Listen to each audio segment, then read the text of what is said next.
for a brow lift.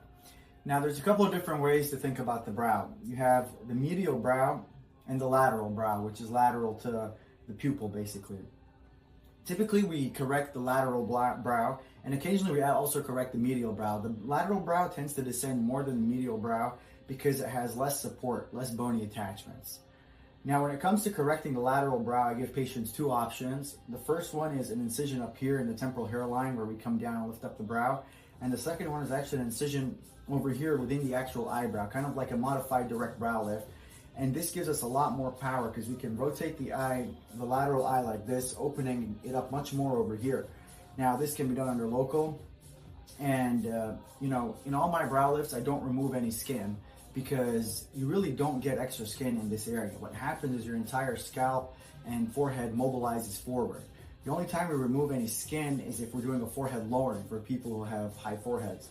So in her case, what we're gonna do is, you can take a look at the marking. So first thing we do is we mark her pupil, which is right here and over here. So that's where her nerve comes out that gives sensation to the forehead, and we wanna stay lateral to that.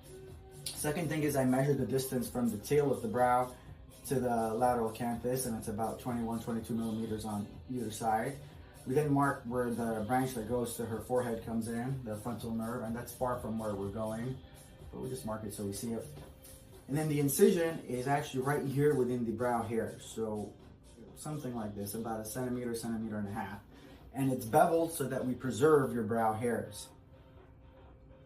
Same way we bevel the incisions on a facelift. She had a previous facelift. You can see the hair is actually growing through her incision on either side.